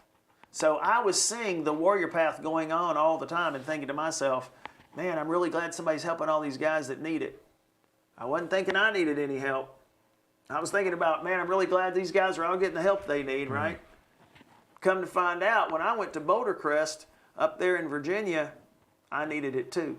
Because again, like I told you, first time in 15 years that I have felt like I was in a community of people who gave a rat's rip about who I was or what I had to say or what I was doing in my life. And when I came back from it, my wife could tell the difference. She could tell that I was a different person. Do you think the PTSD comes after you've been back into society, or is it created in the military environment? Does that make sense? Or is it just the... I think it is created as you go along in the military environment. I think you have it when you come back from that debilitating action and there's nothing you can do about it. You know, one of the first things that I did is I was getting this master's degree in clinical mental health counseling is I did an internship at an outpatient behavioral facility in Colombia. And I worked with a Vietnam veteran who's 71 years old. He has a successful construction business. He has everything points in the right direction. He's never had any problems with anything. But yet here he was in my outpatient program because he had struggled with suicide and he had PTSD. And the PTSD never reared its head till he was 71 years old. And what happened was something triggered it, right? Something from his past triggered an action in him that recreated for him, and that PTSD became full blown. So here he is. It was created in the military. Yes. But a smell or something. Exactly. A trigger. That's what we call a trigger. So you're in the mall, right, and you hear a sound. You know, you think it's a gunshot or something. Or you hear like that song that was playing at the same time, whatever. There you go. The trigger. Yeah, that's the trigger, and that immediately takes you back into that place. You become anxious. For a lot of veterans, they have a panic attack or... Now I've got this friend of mine that claims he has, and he's not been in the military, but I think it still applies. He says, when I have these panic attacks, my heart starts beating heavy, my left arm hurts, my chest gets tight. I want to call the ambulance, and I just want to. I can't even leave Cleveland, he says. He went to the doctor twice, went to the emergency room twice. They say, hey, you got palpitations, and they give it all these names. It's called stress. It's just stress. It's called That's stress. All it is. But you say all it is, Dee. For you, it's probably something that you That's can deal right. with. But for somebody else, it's debilitating. It's right? debilitating. It takes you to your knees. You can't do anything about it. Yes, I've had it happen to me. I've absolutely had it happen to me. He's like this. He's literally debilitated. But just like anybody else, there is a possibility for growth. right? There's a great book out there called Body Keeps the Score. It talks about trauma in the body, right? We can only take on so much trauma. After a certain amount of time, the trauma is going to overwhelm the body, right? Anxiety, all right, stress, okay? Depends on what you got going on in your life. The biggest thing that I teach today to people now that I'm a counselor is boundaries. We don't have boundaries. People do not have boundaries. For instance, your phone rings tomorrow night and it's your buddy, right? And he really wants to talk to you. It's 10 o'clock at night. All right, well, you know that you start to wind down at 10 o'clock, but guess what? You're going to take that call. You know why? Because you don't have a boundary on that, right? You have to take care of you first, okay? If you don't take care of you first, you're not going to be able to take care of anybody else. So boundaries are very, very important, and they start with what we're going to allow other people to do to us. If I see that my phone is ringing and I know it's a guy that I know and he's going to occupy an hour of my time with woe is me stories, okay, I've got to decide right then and there, am I going to answer that call and talk to him for an hour? Am I going to answer that call and say, hey, bud, I can talk to you for 20 minutes? Am I going to answer that call and say, I can talk to you for 10? Or am I not going to answer that call? Those are boundaries, right? We don't set boundaries for ourselves. Our society, especially since COVID, is people work 24 hours a day. Your phone rings, you're getting emails, you're getting text messages, right? All times of the day and night, because we don't have a boundary on at 6 o'clock in the evening, my work day ends and my pleasure life begins. And so from 6 o'clock on, I'm going to set my phone down, right? If I want to pick it up and read Facebook or look at the news, I'm going to do that. But I'm not doing work. 6 o'clock is my drop dead. That's my boundary, right? We've got to start doing that for ourselves, because if we don't take care of ourselves, again, I know as a counselor, I see 15 to 17 clients a week for an hour each, okay? I could see double that if I wanted to, but I don't. I'm about to be 58 years old. I have some boundaries, and one of my boundaries is I'm not going to take on more than I believe I can take on. That's number one. Number two is I'm also going to make sure that whatever I take on, I'm able to capably handle them and my welfare. So my welfare comes first. Okay, my welfare comes first. We don't do that. We, as a society, do not do that. We take care of everybody who calls us with every problem that they've got. We take on all of that We're stress. afraid we'll forget the text. There you go. So we'll go at the email. Put a notebook beside your bed, put a pen with it. When you wake up at midnight and realize that there's something that you didn't do, you write it down in your notebook, and then you have to tell yourself, I'll take care of this tomorrow. Because if you don't, you'll lay there and agonize over it for hours. The mind, Dee, the mind, okay, is so powerful. It's so powerful, and it controls so much, right? But we can control the mind. The mind and the brain are different things, right? Mind and brain are not the same.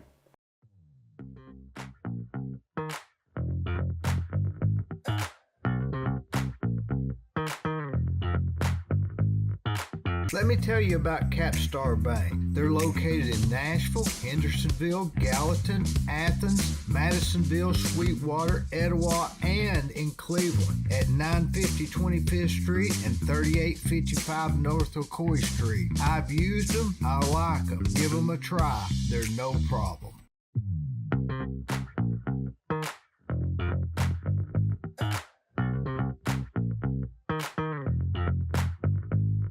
Hello, I'm Dee Burris, and most of you know me as a general contractor. In October of 2020, I started a podcast that I call The Discussion with Dee Burris.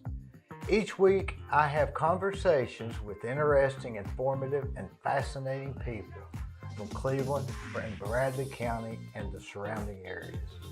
You can watch the discussion at dburris.com on YouTube and Facebook, where we would ask you to please subscribe, it's free, for updates and notifications of new shows.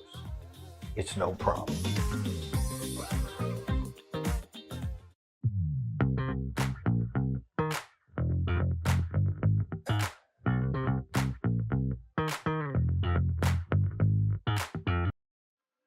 On the Courthouse Square at 30 2nd Street is the law firm of Logan Thompson Law. Since 1965, they have served the legal needs for the good citizens of Cleveland-Bradley County. If you've got a problem, they're no problem. Give them a call.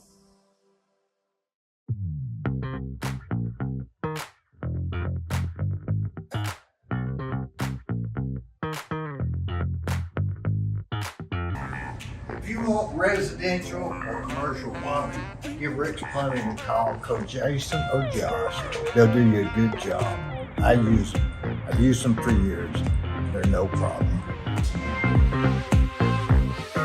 Come on, woo!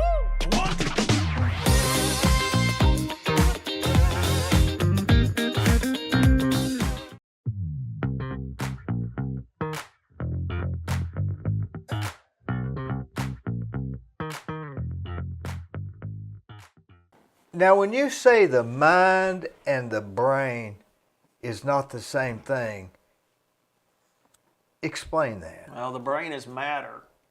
The brain is matter. There's parts of the brain, right? But the mind is what we think. The mind Where is the mind here too? Yes. Yes. Absolutely. Now, does a chemical deficiency in the brain cause the mind to believe one thing that's not really true? Absolutely, right? A chemical imbalance in the brain can change the whole game.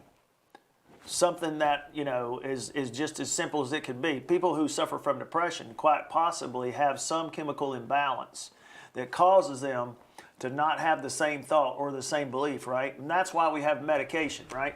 That's why it's so important for us to remember this is one of the key turning points in mental health, right? Simone Biles.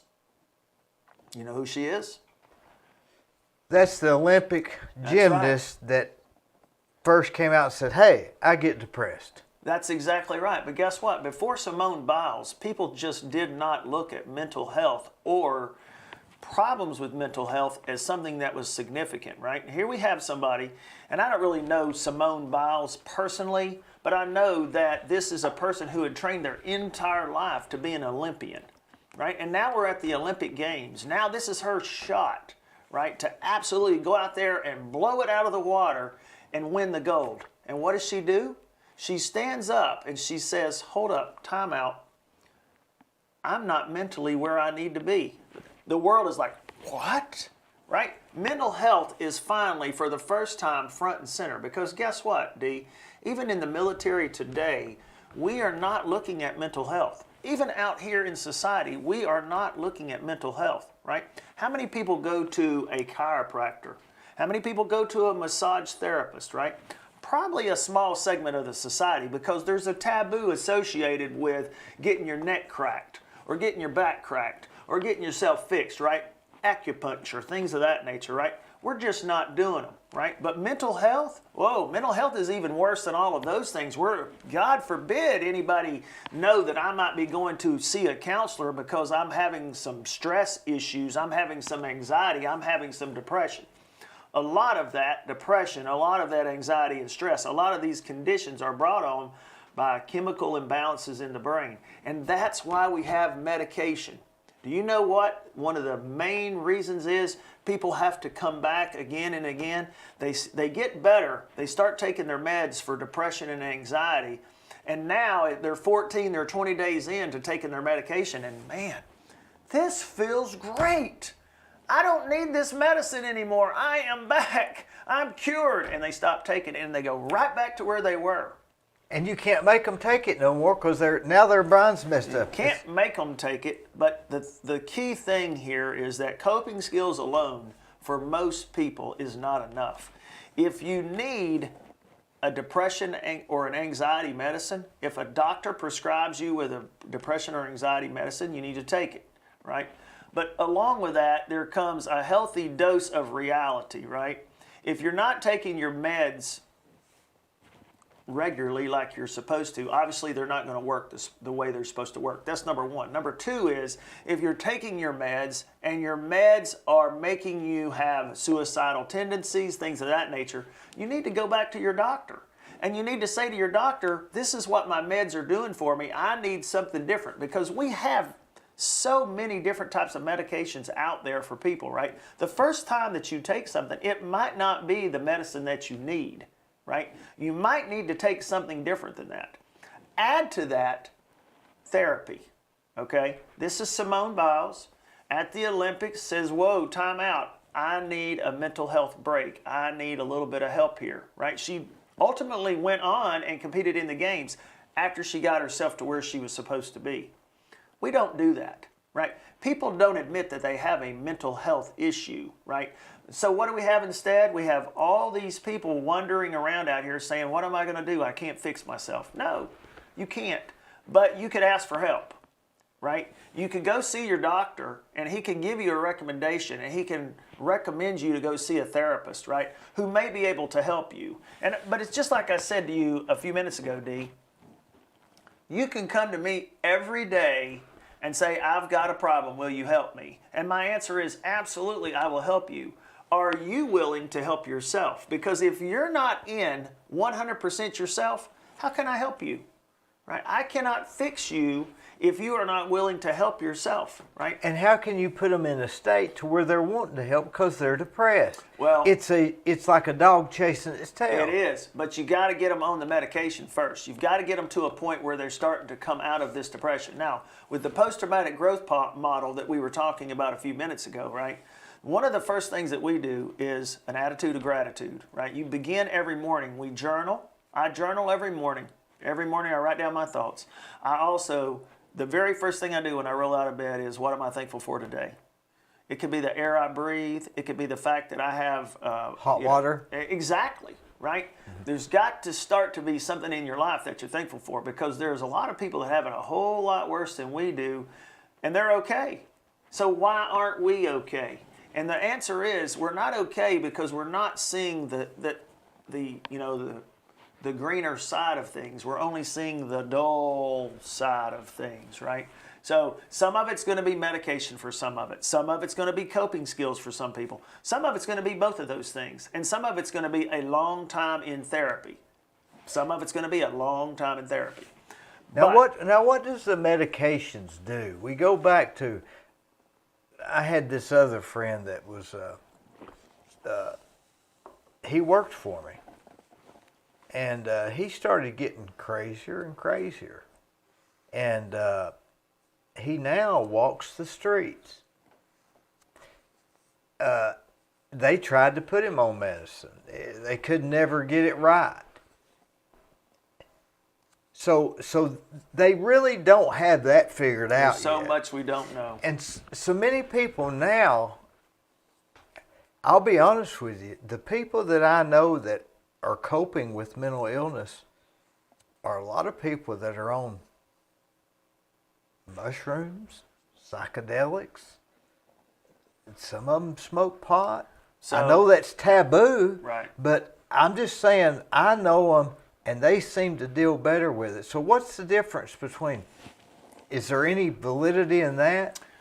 Well, so we've got to go back and we've got to talk about where we got to where we are, okay? So I presented at the South Carolina Counseling Association in February, and what we talked about was psychedelics and how psychedelics are being used today to treat PTSD with success, okay? And Rick Dalbin is the founder of MAPS, which is the Multidisciplinary Agency for Psychedelics, right? He founded this agency. Now what happened, of course, obviously we know back in the 60s, psychedelics were classified as a Schedule I drug, which completely removed them from the arena of testing, except in the clinical lab. There were a lot of people who never gave up. As a matter of fact, when Nixon made psychedelics a Schedule I drug, we had over 1,000 studies going on the healing effects of psychedelics on the human mind. 1,000. Now, wasn't Helter Skelter in one of those studies? Yes. So, what was his name? I think you might be talking about Ram Dass. Yeah. Okay. Yeah. So Ram Dass and Timothy O'Leary were both professors at Harvard. Okay. And so what happened was they had a Harvard psilocybin study, which is mushrooms, right? And so what they did was they were taking students and they were giving them an option of taking a final exam or trying psilocybin. What student's going to take a final exam when they can take psilocybin, right? But what happened was they were misusing the study that they were having, right? And so in the end, Timothy O'Leary and Ram Dass were fired from Harvard, okay? But they didn't stop using psychedelics. They kept using psychedelics, and they kept using them with successes, only they were outside of the laboratory. Well, again, you got to look at the anti-culture movement that was going on in the 60s. We had Vietnam was ramping up. We had this cultural movement that was going on with all these kids that were now trying psychedelics, mushrooms, LSD, all of these things, right? And the U.S. government said, we absolutely cannot have this. This is a counterculture. This is a problem. We got to stop it, right? And that's when LSD and MDMA became Schedule I drugs, right? Psilocybin was not until a couple of years later, but it did eventually hit the Schedule I list, and so that's when all of that stopped, every bit of that, right? And so it's been in the laboratory ever since then. But praise be, there were some people who never stopped studying psychedelics. Now, Rick Doblin and MAPS, if you go out on YouTube and you type in Rick Doblin, MAPS, there's a video out there you can watch, and he talks about how they are curing, not a Band-Aid, they are curing veterans who have PTSD using psilocybin and LSD or MDMA. And MDMA is a derivative of LSD, okay? Now, the other thing that's being used with great success, but not in the United States, is called ayahuasca. Ayahuasca is a tea, okay? And it is primarily found in the jungles of Latin America. We actually have a veterans agency here in the United States called VETS. And basically it's Marcus, I think his name is Capone, and his wife. And what they do is they founded this agency called VETS. And they send veterans to Latin American countries to go through these ayahuasca ceremonies. And they come back, and when they come back, they are completely cured of PTSD. Now, on those ayahuasca things, they do microdosing of mushrooms and all of that stuff. And what is it that makes those things help? I don't know. So let me say this. So when I very first got into the counseling arena and decided I wanted to be a counselor, I was looking at PTSD, and I stumbled upon how MDMA, again, a derivative of LSD, is being used to treat PTSD, right? And so how is it being used to treat PTSD? It's a very, very restrictive environment. So basically, let's say that you're a veteran and you have PTSD and it has debilitated you. You don't come out of your house, you stay in your house all the time, right? I'm your therapist, okay?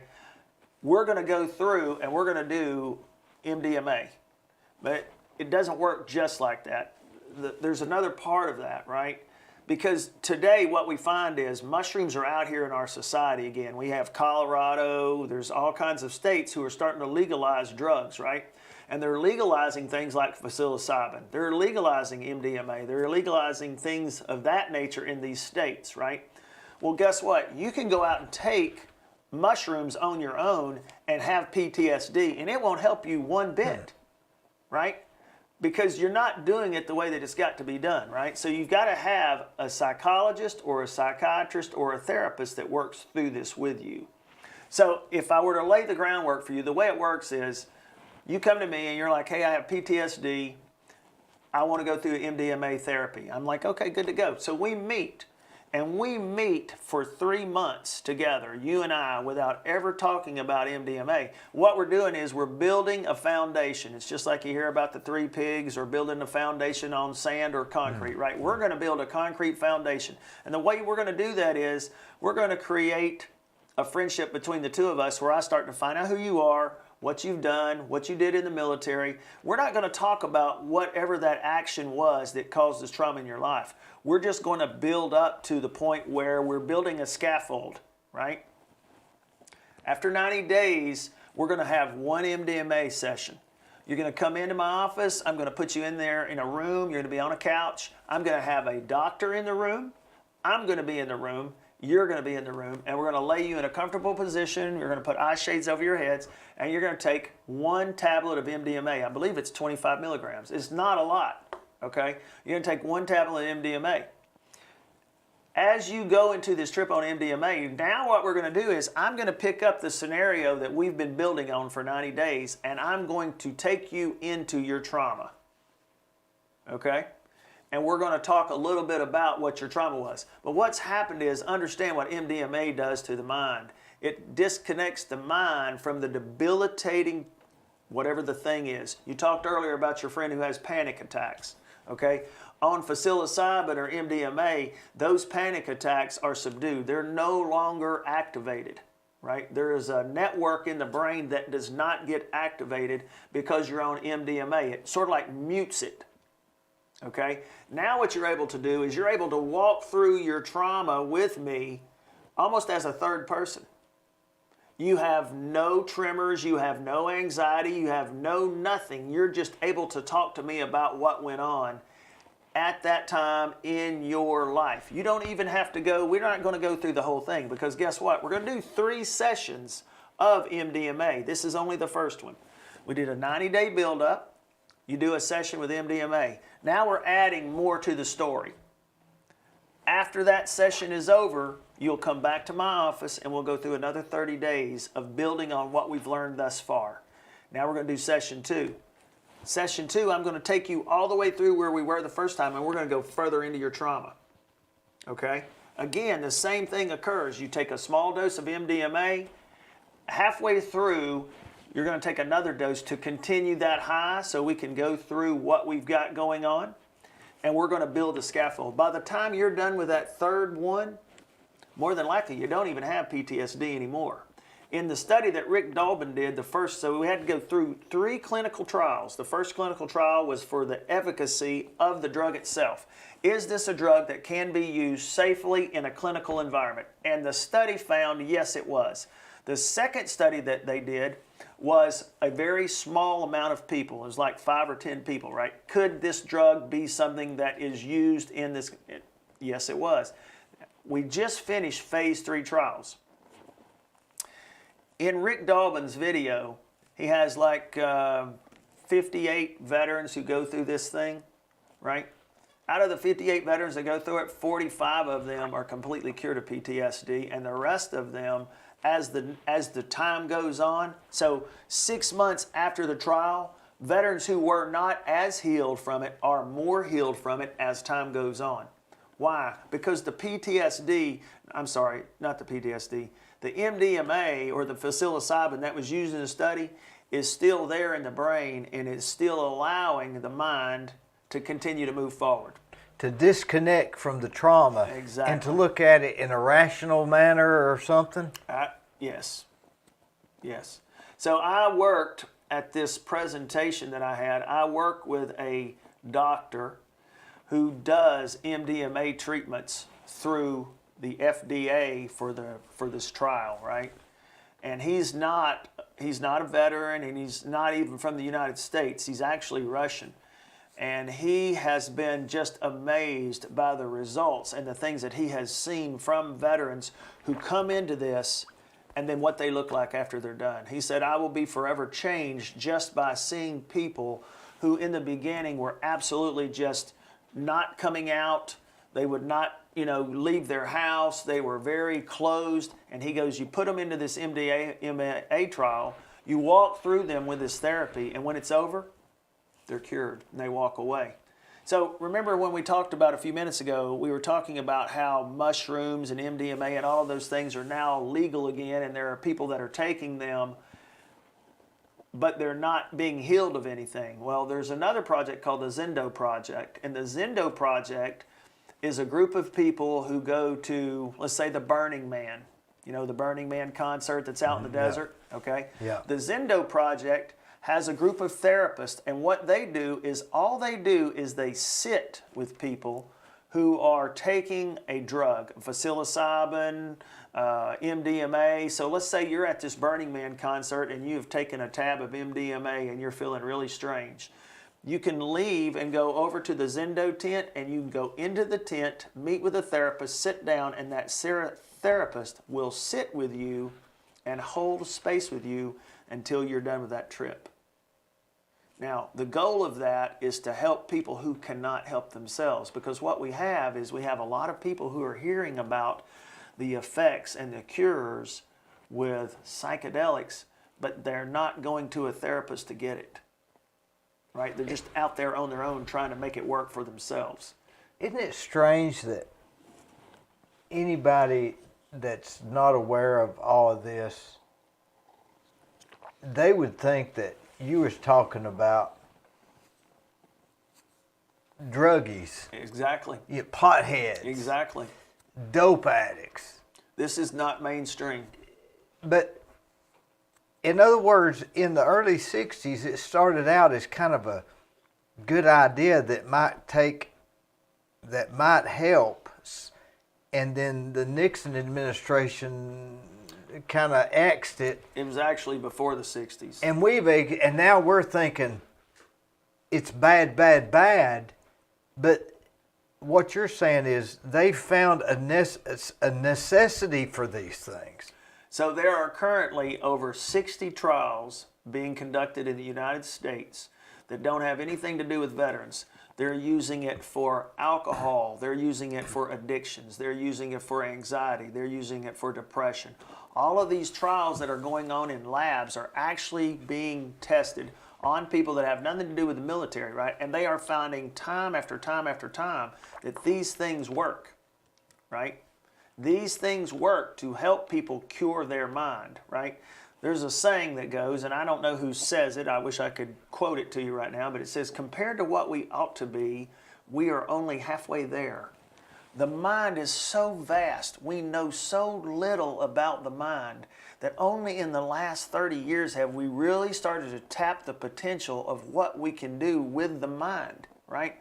So you take an ayahuasca, or you take a psilocybin, or an MDMA, and you apply that to someone who actually needs help, right? And you have a therapist there with them, psychedelic-assisted psychotherapist. That is what I want to do eventually in the end. But right now, there's no place for me because obviously it's still a Schedule I drug, right? But if I lived in Oklahoma or Colorado or one of these places where these drugs are now legal, I would absolutely be doing this every day instead of seeing people with anxiety and depression and trying to help them with coping skills and medicine. Because guess what? There's something out there that's better than all of that. It's just not legal. And this other thing we've been doing, let's face it, it's not working. It does not work in a lot of the cases. Coping skills are only going to go so far, right? We've got to heal the mind. Remember what we started this conversation a few minutes ago with? The brain and the mind are not the same thing, right? We can help the brain, right, to heal. But how do you heal the mind? The healing of the mind takes something more than what we have right now at our disposal. And that's what all of these clinical trials are doing. So if you're listening to this podcast today and you have trauma or you have something and you want to get it checked out, join one of these trials. Get aboard on one of these trials because they're all over the United States. What you got to lose?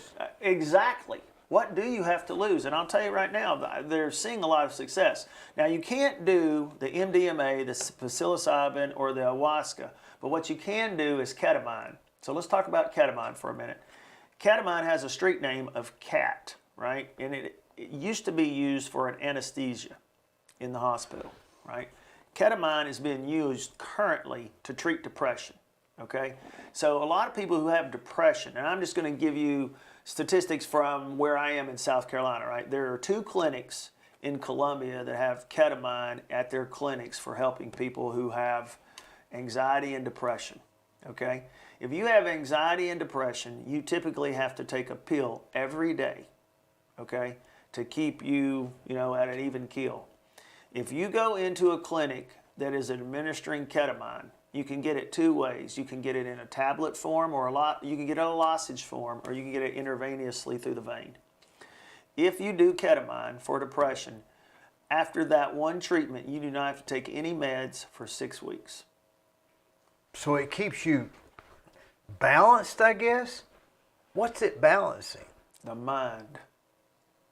The mind. I don't know how else to explain it. But it's not widely used, but it's certainly available. The guy that I told you who's the Russian that I have worked with, he actually has it in his clinic, and he does a lozenge form. And he said it does amazing things for people with anxiety and depression. You know, this thing has been building for years. Depression, anxiety, stress. And people have been searching for the answers. Maybe we're getting ready to get a hold of the answers. Well, as long as we have it as a Schedule I drug. So this year, for the first time, the FDA approved it as a breakthrough drug. Now, we're not talking about ketamine, we're talking about MDMA, psilocybin, breakthrough drugs, right? The FDA is posed to quite possibly allow some type of delivery of these drugs for people who are suffering from trauma. Don't know if that's going to happen because we still have drug enforcement. I mean, there's obviously a lot of reasons that people are thinking, whoa, we can't let this thing out there. It'll just take over the minds of all these people. Well, I agree with that. I definitely don't believe that it should be a recreational drug. However, in a therapeutic setting, used when we can identify anxiety, depression, and things of that nature, why wouldn't we use something that works? Why wouldn't we do that, right? We got to try something because mental health is a big problem. It is a big problem. But, again, if all the people who needed to go and be seen for mental health were going to be seen for mental health, well, I can tell you this, there's not enough counselors now. And as a matter of fact, Dee, one of the things that I wanted to make sure I said today while we were on this podcast is if you're a veteran and you're sitting at home wondering what you're going to do when you're done with your time, you need to go to school and become a counselor. And I'll tell you why, okay? All the time that I was in school to get this master's degree, 2 years, I absolutely was adamant about not working with veterans. I didn't need to work with veterans. I was not going to work with veterans. And people asked me why. And I said, because there are so many people out there already working with veterans. Well, guess what? 1% or less of them are veterans, right? So if I'm a veteran, and you're coming to me and you're a veteran, and we've already talked about that I got your back thing, right? Mm-hmm. You're going to be far more inclined to open up to me about your experiences and let me help you as a counselor than you are going to be to the person who is not a veteran. And you can understand it. The other guy, right? How you going to relate? Right.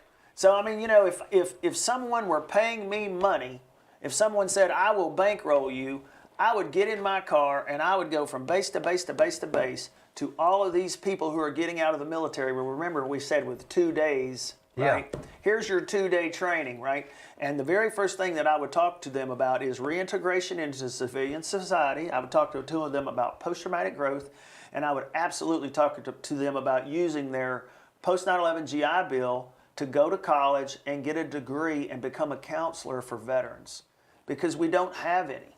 We don't have any. And I can tell you that when people come to see me in my office and we sit and talk, the average time it takes for a client to truly open up about why they came to counseling is 6 to 8 weeks. Golly. Before they're able to open up and trust you or whatever? Exactly. Before they're able to open up and trust you, 6 to 8 weeks, right? Imagine how long that would be if we were using psilocybin or MDMA or ketamine to help our people. I mean, it would be amazing. I mean, we could do some things. But even more than that, if you can identify with me and I and you have something in common, you're more than likely going to be a whole lot more willing to let me help you with your problem.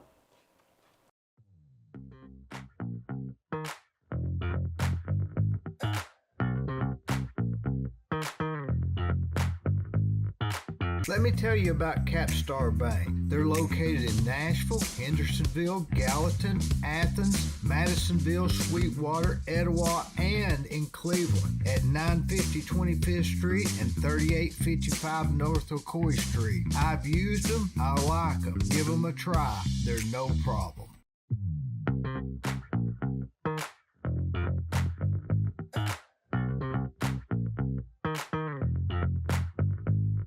Hello, I'm Dee Burris, and most of you know me as a general contractor. In October of 2020, I started a podcast that I call The Discussion with Dee Burris. Each week, I have conversations with interesting, informative, and fascinating people from Cleveland and Bradley County and the surrounding areas. You can watch the discussion at dburris.com on YouTube and Facebook, where we would ask you to please subscribe, it's free, for updates and notifications of new shows. It's no problem.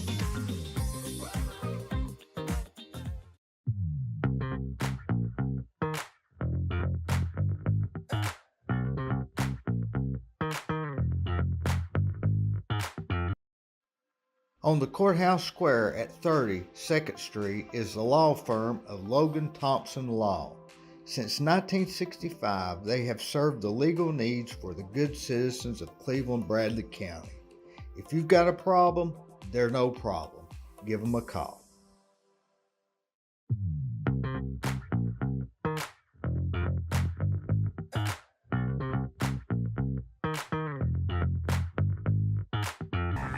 If you want residential or commercial plumbing, give Rick's Plumbing a call. Call Jason or Josh. They'll do you a good job. I use them. I've used them for years. They're no problem. Come on. Woo!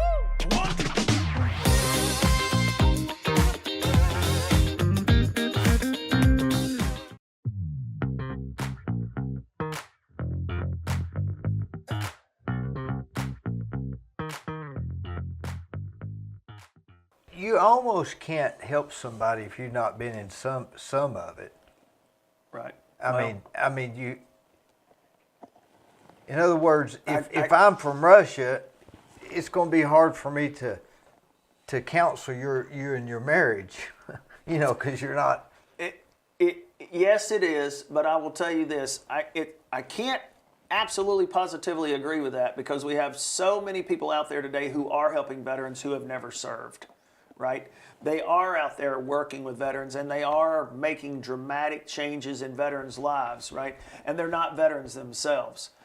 I merely state that to say that you relate much better to someone who knows who you are. It's just like you're Russian to a marriage, right? Yeah. Okay? It's like a counselor who's never been married counseling married couples. Right? Yeah, it's a little far stretch for those people that are sitting there on the couch to say, how do you relate to me when you've never been married before? Yeah. Or somebody talk about raising kids that's never raised some. That's a whole different ball game, isn't it? Right. So I mean, but I do believe that there are some really good counselors out there who can do it, who are doing it. But what we need is more counselors who are veterans for veterans. And what we need to legalize, these drugs in a therapeutic way. And I would encourage you to look up Rick Dalton. There's one of his videos out there. He actually talks about they did this same thing we were talking about with the 90-day building, the scaffolding, and then the treatment. This guy had come back from Afghanistan. I think he did like 4 or 5 tours in Afghanistan. He had attempted suicide on himself at least 4 times. God. Okay? He went through this trial. He went through the first session of MDMA, and after the first session of MDMA, he dropped out of the trial. He said, I'm done. I went through this first session, and I realized in this session what a pity party I had for myself. I was all upset because my friends died in Afghanistan, and what I didn't realize that I now realize after doing this MDMA is that they would not want me to do what I'm doing right now, and this is wrong. He now works in Cambodia working with kids who have lost their legs to mines. Didn't that guy, wasn't he in the foxhole or something, and his platoon had to come back and rescue him? Or is that the guy? I don't know about that. I don't know what that one is. I don't know. I don't think so. This guy was like a special forces guy or something. I think this guy was too. I remember seeing him on a talk show or two. Yeah. But isn't it something that we're sitting here talking about the possibilities of using something to solve a problem that they didn't used to acknowledge existed with a thing that was supposed to be taboo in the past? Yes. I mean, us humans, we must be stupid. Well, you know what? We're not stupid. Think about how young we are in the world, okay? Think about how long man has been around, and we have been studying the science of the brain and the mind, right? Remember again the saying I said, compared to what we ought to be, we're only halfway there. Okay, the mind is so vast. There's so many things we don't know, right? And so as we continue to learn and continue to grow with that mind and figuring out things that work, I mean, we're obviously much more in control of our minds than we think we are. Okay, and that's one of the things that, That's what you were saying earlier. A very positive thing for me is understanding that only I can fix me. I can come to you and you can help me with coping skills and things of that nature, but only I can fix me, right? And so how do we do that? We're just got to continue to work. We've got to continue to study and learn, but at the same time, we've got to continue to also have that post-traumatic growth. We're all going to struggle. It comes right back to that. We're all going to struggle, right? How are you going to struggle? Are you going to struggle well, or are you going to struggle badly, right? If you struggle badly, what happens? You never get out. You never reintegrate. You stay in your house. You barricade yourself in there, or whatever it is that you do, you self-medicate, right? And that's your life.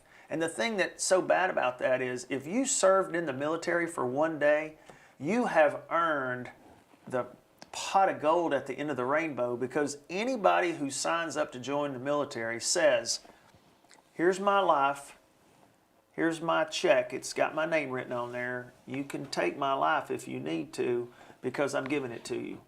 I mean, that's really it, right? We raise that right hand and we swear to support and defend, and you're saying up and into my life I'm giving you. And so when that time is over, it doesn't matter how long it is, right? You stepped across the line and said, I'm giving of myself for this country. And that says to me that if you've done that, what else could be hard after that? What else could be hard after saying I'll give my life for this country, right? And so you have to make it work. We have to get the word out to people that there are ways to make it work. We have to get the word out to these veterans that there's ways, that they can be brought in and learn post-traumatic growth and struggling well and lean into it, right? It sucks, okay? Lean in. But they're used to that. Yes, they are used to that. Lean in, right? And that trauma thing, man, that trauma thing is terrible. Now, one of my other things is, along with being a psychedelic-assisted psychotherapist, I definitely want to get more involved in trauma, because I am working trauma right now. And, with our first responders, our police officers, military members, I know first responders and police officers, firefighters, EMTs, 911 call operators. Man. Yeah, 911 call, that would be you could get the wrong phone call and it could send you into a mental tailspin. Well, I want you to think about the dopamine that's released when you're getting a call like that, right? So, I mean, those are highs that you're getting as well from just listening to a phone call coming in, right?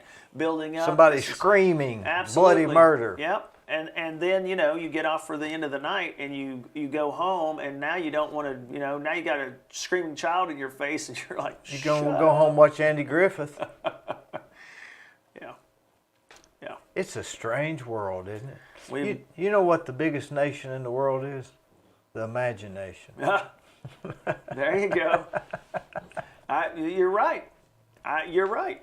The biggest nation in the world is the imagination. And it's in your mind. Your imagination is in your mind. It's not your brain. It's in your mind. Maybe the military in the beginning taught you that your mind can overcome. And people that get out of the military, they have this PTSD. maybe they need to learn to let their mind overcome that too. But what you're saying is there's more PTSD in other areas of the world, not just, you don't have to have been shooting out of a foxhole in Vietnam in the rain.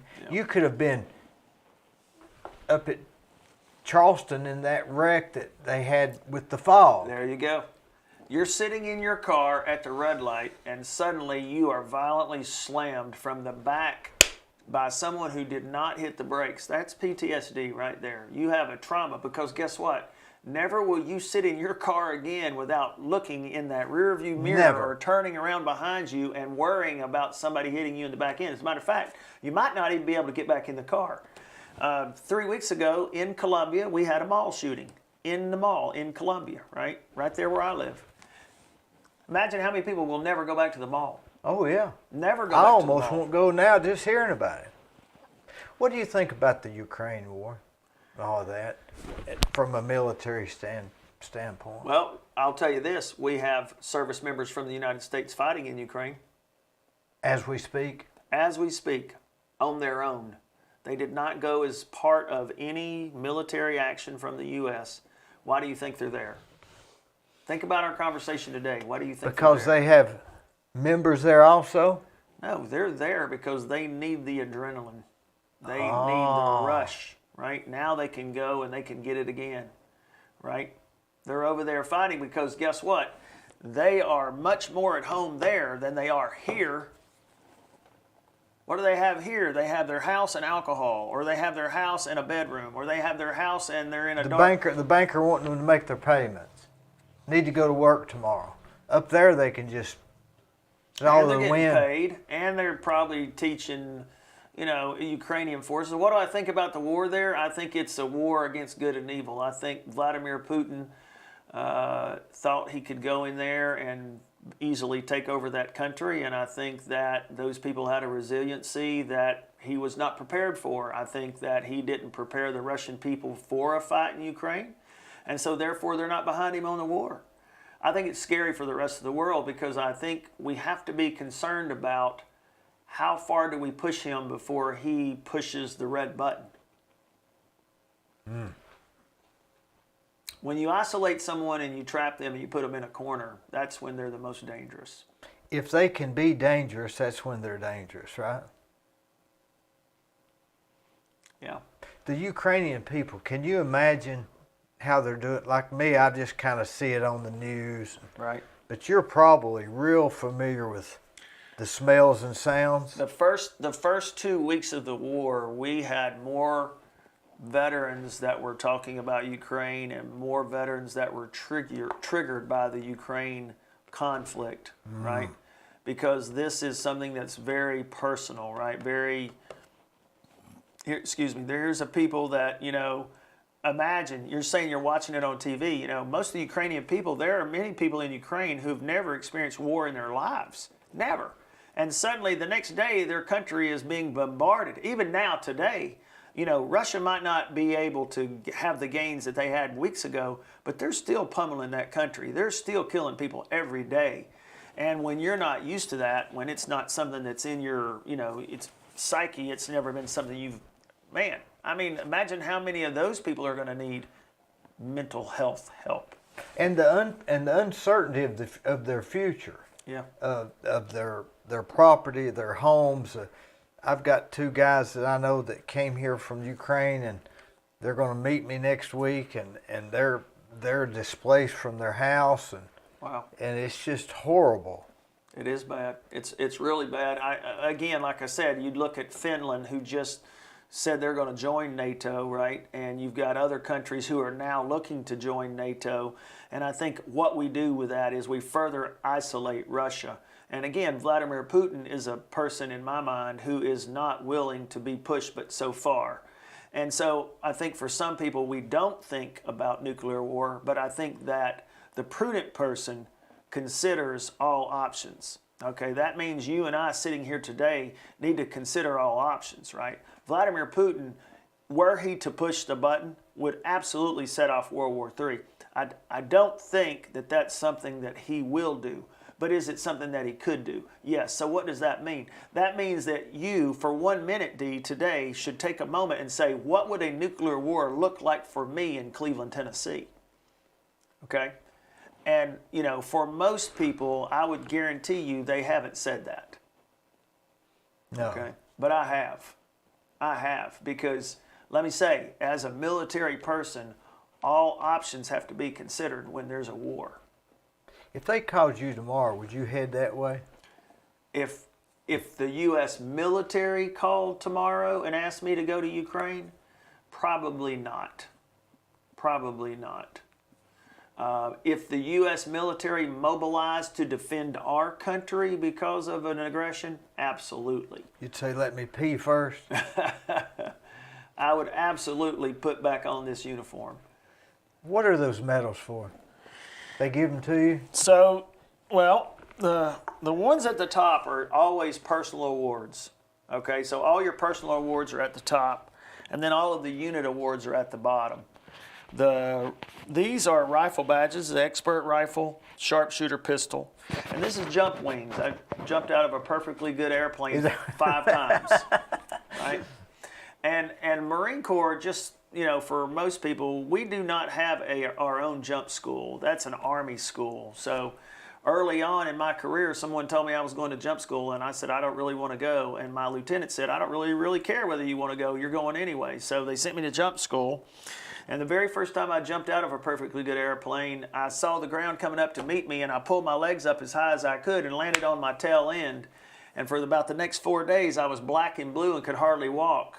And that just taught me a very valuable lesson, right? Leave your legs down so they will connect with the ground before your butt.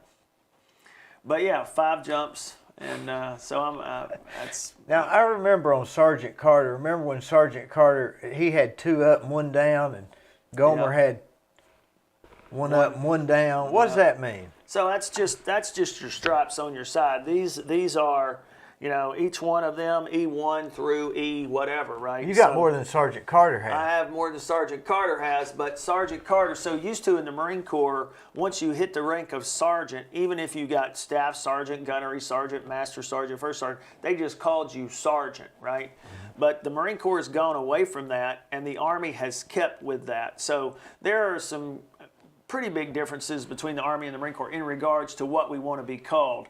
What I'm wearing is a first sergeant's chevron, so the diamond in the middle signifies what I do in the Marine Corps. This is an administrative position, so basically once I got to a certain point in my career, I had to choose whether I wanted to be on the technical side or the administrative side, and I chose the administrative side because as a senior enlisted person, you get to sit next to the commander, who's an officer, and you're like the senior enlisted, you're like the right-hand man for the commander. He's always going to tell me what to do, but typically he's going to say, hey, I want you to tell the troops this or that, and then I'll go out there and tell the troops this or that. You know, and I'll tell you this, Dee, the best thing for me was I got to wear this uniform for 15 more years after I got out of the Marines. So we didn't really talk about it, and I'll just talk about it very briefly. But in 2006, when I retired from the Marines, mainly the only reason I went to Lexington, South Carolina was I got offered a job as an ROTC instructor. I didn't even know what ROTC was, but Bradley High School has ROTC. It's Army, right?